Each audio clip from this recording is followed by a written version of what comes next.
YouTube family, welcome back to my channel. तो कैसे हो आप सब? उम्मीद करती हूँ आप सभी बहुत ही बढ़िया होंगे, खुश होंगे, मज़े में होंगे। मैं भी यहाँ पर मस्त हूँ।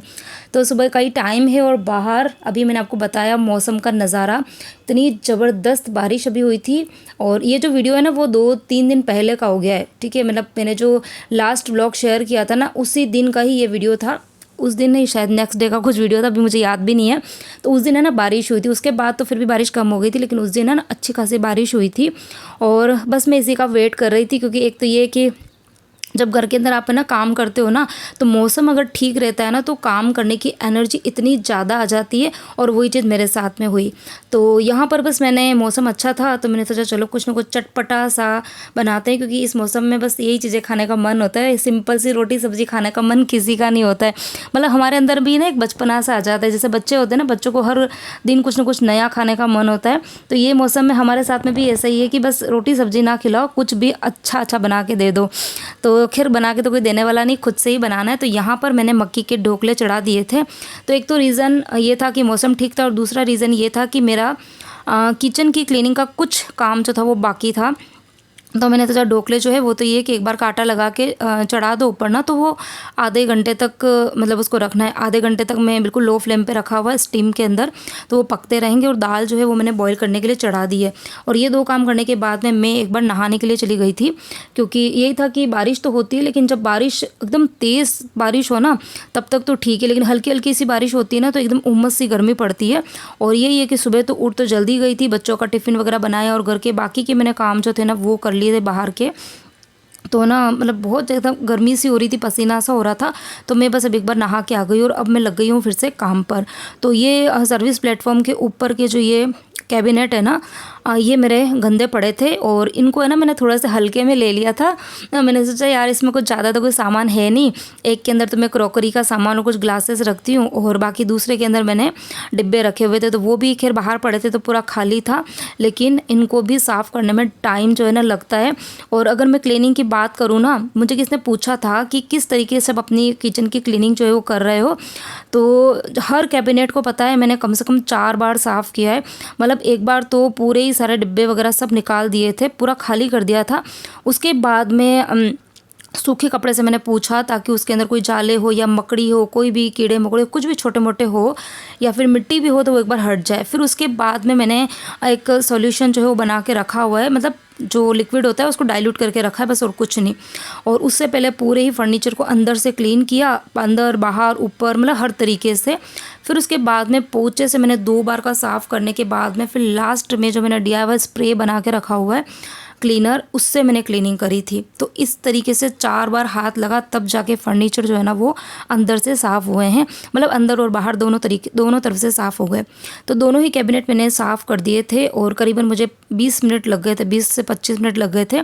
और फिर यहाँ पर दाल भी बॉईल हो गई थी और जो ढोकले थे उसका भी गैस मैंने बंद कर दिया। और अभी बस जेंट्स सब जो है नहा के निकल गए, उनको जाना है शॉप पर, तो खाना जो है वो भी रेडी है। और फिर उन्होंने मुझे आवाज़ दी, मैं काम कर रही थी, कि श्रद्धा ना आयरन के कपड़े ख़त्म हो गए तो तू एक ड्रेस के प्रेस कर दे, मुझे लेट हो रहा है। तो फिर मैं बस सारे काम छोड़ के एक बार आ गई हूँ इस ड्यूटी को पूरी करने के लिए। और मुझे पता है कई बार कमेंट भी करते हैं कि यार इतने आपके घर के अंदर काम है और यूट्यूब का काम भी रहता है, तो आप एक आध मैड और रख लो, या फिर आयरन के कपड़े आप बाहर दे सकते हो, बर्तन साफ़ करने के लिए डिश वॉशर का यूज़ कर सकते हो। तो नहीं, मुझे ऐसा बिल्कुल भी नहीं लगता है। अभी तो मैं अपने काम बहुत अच्छे से कर रही हूँ, क्योंकि झाड़ू पोछे के लिए तो वैसे भी मैड आती है, कपड़े मशीन में धुल जाते हैं, कुछ एक आध कपड़े होते हैं जो हाथ से धोने होते हैं, बाकी ऐसा नहीं कि रोज़ मुझे धोबी घाट लगाना पड़ता है, ऐसा कुछ नहीं है। और आयरन के कपड़े भी ऐसा है कि मैं प्रेशर नहीं लेती हूँ कि बहुत सारे एक साथ में बैठ के करूँ। जब मेरा जैसा मन होता है मैं एक आध एक ड्रेस के करती रहती हूँ। तो मुझे ऐसा कोई फील नहीं है कि अभी मुझे कोई मैड रखने की ज़रूरत है। जब कभी लगेगा कि हाँ भाई काम का प्रेशर ज़्यादा है तब देखा जाएगा। तो यहाँ पर मैंने उनके एक ड्रेस के लिए गई तो थी प्रेस करने के लिए, लेकिन फिर मैंने 2 ड्रेस के प्रेस कर ली, ताकि कल की भी मतलब कल जो पहनेंगे ना तो उन ड्रेस के भी मैंने आज ही प्रेस कर ली। और बच्चों के ना यूनिफॉर्म के भी मैंने प्रेस करी, क्योंकि आज बच्चे ना हाउस यूनिफॉर्म पहन के गए, तो कल ही मैंने उनकी स्कूल की ड्रेस धो दी थी, तो उसको भी मैंने आयरन कर दिया। तो बस इस तरीके से छोटे छोटे काम जो है ना वो होते रहते हैं। और इसीलिए जो मेन काम मैंने छेड़ा हुआ था ना किचन का, वो मेरा डिले हो रहा था। पूरे 2 दिन मुझे लग गए थे अपनी किचन की क्लीनिंग को। और लास्ट का अब जो मेरा ये काम है ना, खाना वाना सब कुछ मेरा बन गया था, बर्तन वगैरह सब साफ़ हो गए थे और पूरा बास्केट जो था ना ऊपर तक भर गया था, इतने बर्तन अभी हुए थे। और अब उसके बाद में बारी आती है पूरा ही काउंटर टॉप, गैस स्टोव, पीछे की जो टाइल्स है वो सब कुछ अच्छे से साफ़ करूँगी। खैर ये होती रहती है साफ़, लेकिन ये कि अभी डीप क्लीनिंग का काम चल रहा है और ऊपर ऊपर जब मैंने कैबिनेट साफ़ किए थे और जो चिमनी वगैरह साफ़ करी थी ना, तो जितना भी सॉल्यूशन था और जो लिक्विड था ना वो सारा आके गिरा था इधर ही। तो इसीलिए फिर इनको मैं आज बहुत अच्छे से धोने वाली हूँ। और जब मैंने बर्तन साफ़ किए थे ना, तो उसके पहले मैंने जो गैस स्टोव के ऊपर जो स्क्रू लगे रहते हैं ना, वो ना धीरे धीरे मतलब बिल्कुल गैस के पास में ही लगे रहते हैं, तो उसकी आंच से फिर कई बार कुछ दूध गिर जाए, चाय गिर जाए, तो वो पूरे काले हो गए थे। तो मैं जब बर्तन साफ़ करने गई ना, तो उसके पहले मैंने ना उसके ऊपर एक एक ड्रॉप जो डिश वॉश लिक्विड होता है उसकी, और उसके ऊपर थोड़ा सा पीताम्बरी पाउडर डाल के और रख दिया था। बस फैलाया नहीं था उस बिल्कुल जो ये स्क्रू था ना बिल्कुल उसके ऊपर। और जब तक मैंने इतने सारे बर्तन साफ़ किए, करीबन आधे पौन घंटा मुझे लगा था बर्तन साफ़ करने में। और उसके बाद में मैंने नॉर्मल जो बर्तन साफ़ करने वाला स्क्रबर होता है उससे स्क्रब किया ना, तो वो स्क्रू बिल्कुल चमक गए थे, एकदम शाइन आ गई थी उसके अंदर। ठीक है, तो यदि आपके भी यहाँ पर इस तरीके का कुछ है ना, तो आप पीताम्बरी से साफ़ करके देखना, बहुत अच्छे से साफ़ हो जाता है। तो यहाँ पर पूरे ही गैस स्टोव को और पूरे ही जो काउंटर टॉप है उसको मैंने आज पानी डाल डाल के बहुत अच्छे से धोया है। अच्छा खासा आज पानी मैंने वेस्ट किया था, क्योंकि ये कि मतलब पानी के बिना तो साफ़ सफाई हो ही नहीं पाती है, और फिर मैं पोछा लगाती तो मैं कितनी देर तक क्लीनिंग कर पाती। और फिर पूरे ही मतलब टाइल वाइल को पानी से धोने के बाद में फिर एक साफ़ सा मैंने कपड़ा लिया है, और फिर मैं जो टाइल्स वैसे तो पूरी धोई थी, लेकिन जहाँ पर ये स्विच बोर्ड लगे रहते हैं ना उसके ऊपर मैं पानी नहीं डालती हूँ, क्योंकि वो ये कि करंट वरंट का डर रहता है। तो फिर मैंने ना पोंछे से बिल्कुल अच्छे से पोंछ दिया था। और वैसे भी जब हम पानी से धोते हैं ना, तो पोछा लगा दो ना, तो फिर उसके ऊपर दाग धब्बे से नहीं आते, बाकी कई बार है ना पानी के भी धब्बे से दिखने लग जाते हैं। फिर उसके बाद में एक सूखा कपड़ा लेके और मैंने पूरे ही गैस को अच्छे से चमका दिया है। तो बड़ा अच्छा लग रहा था। थकान तो थी 2 दिन की, काफ़ी ज़्यादा मुझे थकान जो थी ना हो गई थी, लेकिन ये कि एक मन में सुकून और शांति भी थी। अब इसके बाद में हाँ, ये इस प्लेटफॉर्म के ऊपर जो सामान पड़ा रहता है ना, वो मैंने यहाँ पे खिड़की में रखा हुआ था, तो इसको मैं फिर से अपनी जगह पे रख दूँगी। और मेरे फेस की खुशी से आपको पता चल ही रहा होगा कि कितना सेटिस्फेक्शन मिलता है कि जो हमारी पसंदीदा जगह होती है ना, पसंदीदा जगह इसलिए बोल रही हूँ क्योंकि मुझे लगता है कि 24 घंटे में से मुझे लगता है कि 15 से 16 घंटे हमारे किचन में ही निकलते हैं। ठीक है, तो ये हमारी फेवरेट प्लेस ही हुई ना, तो इसको साफ़ सुथरा, क्लीन, ऑर्गेनाइज रखना बहुत ज़्यादा ज़रूरी है। यहाँ पे चिमनी के फ़िल्टर्स जो थे वो भी मैंने लगा दिए हैं। और अब उसके बाद में ये नीचे वाले जो कैबिनेट्स हैं उनको बाहर से मैं क्लीन करूँगी फिर से, क्योंकि एक एक बार क्लीन तो मैंने जब मैंने अंदर से करे थे ना, तो मैंने बाहर से भी बहुत अच्छे से साफ़ कर दिए थे। लेकिन अभी यही है कि बर्तन भी साफ़ करे थे और अभी पूरा ये काउंटर टॉप वॉश किया, तो पानी जो थे, पानी थोड़ा बहुत तो गिरता ही है, तो अभी मैं इनको भी अच्छे से साफ़ कर दूँगी। अब उसके बाद में सारे कैबिनेट जो है वो मैंने अंदर मतलब साफ़ तो कर दिए हैं। अब जो सामान मैंने बच्चों वाले रूम में बेड पर रखे हुए हैं, जो कि मैंने आपको इसके पहले वाले व्लॉग में बताया था। अच्छा, इसके पहले वाला वीडियो यदि किसी ने नहीं देखा है, किचन क्लीनिंग का, डीप क्लीनिंग का वीडियो, ज़रूर देखना। और पता है मैं इतनी ज़्यादा खुश हूँ कि जो मैंने वीडियो डाला था ना कल नहीं परसों, और उसके पहले मतलब लास्ट के जो 2 वीडियो है ना, आप लोगों को बहुत पसंद आए, इतने भर भर के कमेंट्स भी किए और इतना प्यार दिया ना, तो आप सभी का दिल से शुक्रिया। बस इतना ही मोटिवेशन मुझे चाहिए होता है कि मैं इतनी मेहनत करती हूँ ना, थोड़े से मतलब व्यूज़ जो मैं एक्सपेक्ट करती हूँ बस थोड़े बहुत वो आ जाए, और जो लोग देखते हैं अगर थोड़ा भी पसंद आता है तो वीडियो को लाइक ज़रूर करें, तो मुझे बहुत अच्छा लगता है। एक जो थकान होती है ना वो तो दूर भाग जाती है और एक मोटिवेशन मिलता है बस। और अब बारी आती है कि किचन को कर देते हैं ऑर्गेनाइज। ठीक है, वैसे बहुत ज़्यादा डिटेल में तो मैं आज बताऊंगी नहीं, फिर कभी आपके साथ में ना डिटेल में पूरे अपने किचन का टूर दूंगी। वैसे मैंने अपने किचन का टूर जो है ना वो दिया हुआ है, लेकिन वो काफ़ी टाइम पहले दिया था, शायद 1.5 साल या शायद उससे भी ज़्यादा हो गया।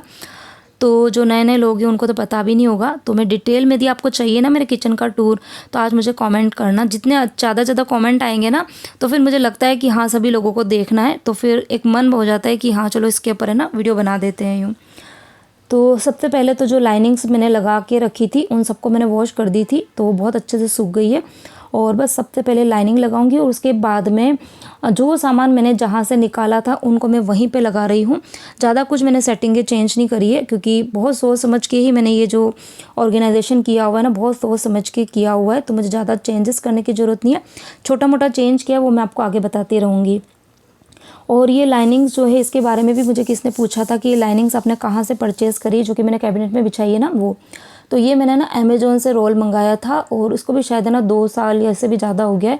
तो लिंक तो मेरे पास में रहेगा नहीं, लेकिन हाँ आप चाहते हैं तो अमेज़ोन पे जाके आप टाइप करेंगे ना किचन लाइनिंग्स या किचन कैबिनेट लाइनिंग्स जो भी है, मतलब मैट वगैरह, तो आपको वहाँ पर पूरे रोल के रोल मतलब वहाँ पे दिख जाएंगे। बहुत अलग अलग तरीके के आते हैं, जैसा आपको चाहिए वहाँ पे जाके देख सकते हैं। तो यहाँ पर ऑलमोस्ट सामान मैंने जमा दिए थे। और यहाँ पर हाँ, ये जो मैंने आपको बोला ना कि मैंने कुछ थोड़ा बहुत चेंज किया है, तो ये मैंने यहाँ पर जो मेरे कटलरी वाला सेक्शन है वहाँ पर किया है। तो मेरे पास में ना ढेर सारी मतलब जो बाउल्स होती है ना, छोटी छोटी कटोरी, वो भी है, चम्मच भी बहुत सारे हैं। तो मैंने ना इसमें बहुत अच्छे से सेग्रीगेट करके रखे हुए हैं ताकि चीज़ें जो है ना वो फंक्शनल रहे, अच्छी भी दिखे और फंक्शनल भी रहे। कई बार ऐसा होता है ना कि हम किसी चीज़ को अच्छा दिखाने के चक्कर में उसको फंक्शनल नहीं कर पाते। फंक्शनल इन द सेंस मतलब हम किसी चीज़ को अच्छे से सजा के तो रख रहे हैं, लेकिन जब हमको किसी चीज़ की ज़रूरत है ना तो वो इजीली हमको मिल नहीं रही, हम निकाल नहीं पा रहे हैं, तो फिर उसको सजाने का कोई मतलब नहीं है। तो फंक्शनल मैंने ऐसे किया हुआ है कि देखो इस जो कटोरी है 2-3 तरह की मेरे पास में, छोटी, बड़ी और उससे भी बड़ी, तो तीनों को मैंने अलग अलग रखा है। उसके बाद में जो यहाँ पे पार्टीशन है ना वो 4 है, तो बीच वाले 2 पार्टीशन है वहाँ पर मैंने वो चम्मच रखे हैं जो कि मेरे डेली रूटीन में काम में आते हैं। गोल वाले भी है, फ्लैट वाले भी है, तो जो मेरे मतलब जो पूरे दिन की कुकिंग में काम आते हैं ना, वो दोनों मैंने चम्मच जो है वो सारे मैंने बीच वाले में रखे हैं। फिर जो बिल्कुल साइड वाला जो है ना, लेफ़्ट वाले साइड वाला, उसके अंदर मैंने वो चीज़ें रखी जो मेरे बहुत कम काम में आती है, जैसे कि पाव भाजी मैशर हो गया है, ग्रेटर हो गया है, लेमन स्क्वीज़र हो गया है, ठीक है, या फिर जो आयरन का एक फ्लैट स्पैचुला मेरे पास में है, वो भी मैं बहुत कम काम में लेती हूँ। तो वो मैंने बिल्कुल साइड वाले में रखा है ताकि उसका रोज़ रोज़ हाथ लग के वो गंदे ना हो। अब उसके बाद में कुछ छोटी मोटी और चीज़ें थी, उसको भी मुझे यहीं पे रखना था, लेकिन इतने दिन मैंने वो लास्ट वाला जो राइट साइड वाला जो है ना, जहाँ पर अभी मैं रख रही हूँ सामान, वहाँ पर मैं सब मिक्स करके रखती थी। तो होता क्या था, जब भी उसको खोलती थी ना तो वो चीज़ें आपस में टकराती थी। तो इसके लिए मैंने मेरे पास में आइसक्रीम के बॉक्सेस तो रहते ही, आप सबको पता है, और पूरे ही घर में ऑर्गेनाइजेशन अगर मैं करूँ और इन बॉक्स का काम ना लूँ तो ऐसा हो नहीं सकता है। तो मैंने उनकी जो लीड है उनको नीचे रख दिया ताकि ये बॉक्स जो है वो फिर से काम में आ जाए, क्योंकि अगर मैं लीड को इधर उधर कोई रख दूंगी ना, तो जब मुझे ज़रूरत पड़ेगी तो मुझे उसके ढक्कन मिलेंगे ही नहीं। तो पहले मैंने उसकी लीड जो है वो नीचे रख दी है, फिर उसके ऊपर मैंने उस डिब्बे को रख दिया है, आइसक्रीम का जो बॉक्स था। और फिर एक के अंदर मैंने क्या रखा था, हाँ, जो तड़का पेन होते हैं छोटे छोटे, वो रख दिए थे। और दूसरे के अंदर मैंने जो रोटी फुलाने के लिए जो मेरे पास में वुडन का है वो मैंने रख दिया था। और जो बची हुई जगह थी वहाँ पर मैंने जो चाय की छलनी थी वो मैंने रख दी है, ठीक है। तो इस तरीके से मैंने ऑर्गेनाइज़ किया। और एक चीज़ मुझे और भी किसने पूछी थी कि जो आपके नॉन स्टिक पैन वगैरह होते हैं उनको आप कहाँ पर रखते हो, कास्ट आयरन के जो रहते हैं बर्तन वगैरह। तो देखो यहाँ पर ऊपर जो स्टील के हैं वो तो मैंने नीचे वाले कैबिनेट में रख दिया, अभी आपको मैंने बताया था। और नॉन स्टिक के पैन जो वो भी मेरे पास में बहुत ज़्यादा नहीं, 2-3 ही है, तो वो मैंने यहाँ पे रखे हैं, देखो इस तरीके से। ऊपर के जो 2 आपको शेल्फ दिख रहे हैं वहाँ पर मैंने जो एक्स्ट्रा कंटेनर्स होते हैं, जो बच्चों के एक्स्ट्रा टिफ़िन वगैरह होते हैं, कभी कहीं बाहर जा रहे हैं हम लोग, मतलब ट्रैवलिंग के लिए जा रहे हैं, फिर बच्चों के टिफ़िन में कभी कुछ एक्स्ट्रा देना होता है, तो कुछ एक्स्ट्रा कंटेनर मैंने रखे हैं। और नीचे वाले के अंदर मैंने जो यूनिरैप्स होते हैं और जो फॉइल पेपर है उनके बॉक्स रखे हुए हैं, और बाकी जगह पे मैंने जो नॉन स्टिक के बर्तन थे वो रख दिए थे, ठीक है। और बाकी कास्ट आयरन के हैं वो मैं ऊपर नहीं रखती, वो मैं नीचे की तरफ ही रखती हूँ। फिर जब कभी किचन टूर दूंगी ना तो आपको डिटेल में बता दूंगी। और फाइनली मेरा किचन का जो आप लुक है वो देख सकते हैं।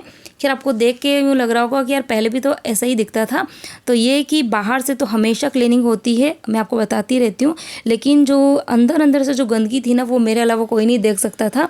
तो वो मुझे पता है कि वो कितनी अच्छे से साफ़ हो गई है। तो पूरा किचन मैंने ऊपर से लगा के नीचे तक अच्छे से क्लीन भी किया है, अच्छे से ऑर्गेनाइज भी किया है। तो आपको मेरा ये क्लीनिंग और ऑर्गेनाइजेशन का जो वीडियो है वो कैसा लगा वो मुझे प्लीज़ ज़रूर बताना। तो यहाँ पे क्लीनिंग का काम अब कंप्लीट हो गया था। अब जब मैंने क्लीनिंग करी थी ना तो 2-3 बेडशीट्स जो थी ना और कपड़े थे वो छोटे मोटे, वो सब काम में आए थे और काफ़ी गंदे भी हो गए थे, तभी मैंने उनको बस मशीन में डाल दिया। और क्योंकि बहुत ज़्यादा गंदे तो कुछ थे नहीं है, क्योंकि मैंने कोई सफाई तो करी नहीं थी उनसे, जो क्लीनिंग करी थी वो कपड़े अलग है, उनको मैं मशीन में नहीं डाल रही, उसको फिर मैं गर्म पानी में धो दूँगी। गर्म पानी में जो होता है अपना ये डिटर्जेंट पाउडर और थोड़ा सा खाने का सोडा डालकर, तो वो साफ़ हो जाएंगे। बाकी इसके अंदर तो मैंने बेडशीट ही डाली थी, तो सिर्फ नॉर्मल जो अपना पाउडर रहता है सर्फ पाउडर वो डाल के वॉश कर दिया। और अभी पता नहीं कितनी बज गई थी, लेट हो गया था, बच्चे स्कूल से बस आए थे अभी, और बस मैं इतनी थक गई थी इस टाइम पे, तो मुझे चाय पीने का मन हो रहा था क्योंकि मौसम भी ठंडा हो गया था। तो यहाँ पर बस मैं चाय बना रही हूँ और आजकल पता नहीं मेरे दोनों बच्चों को चाय का इतना चस्का चढ़ा है, जब भी चाय बनाती हूँ तो दौड़े दौड़े आते मम्मी हमारे लिए भी बनाना। तो मैंने सोचा चलो कोई बात नहीं, मौसम ठंडा है तो थोड़ी थोड़ी चाय उनके लिए भी बना रही हूँ। और हाँ, इस चाय पत्ती के बारे में मुझे किसने पूछा था कि ये जो अभी मैं डीमार्ट से लेके आई थी ना, महाराष्ट्रियन चाह करके कुछ था ये, तो इसका रिव्यू अगर मैं दूँ तो मुझे काफ़ी ज़्यादा पसंद आई, ये बहुत अच्छी लगी। अगर आप लोग भी मुंबई में रहते हैं, डीमार्ट जाते हैं, तो वहाँ पर यदि अवेलेबल हो तो आप ले सकते हो, मुझे काफ़ी ज़्यादा अच्छी लगी थी।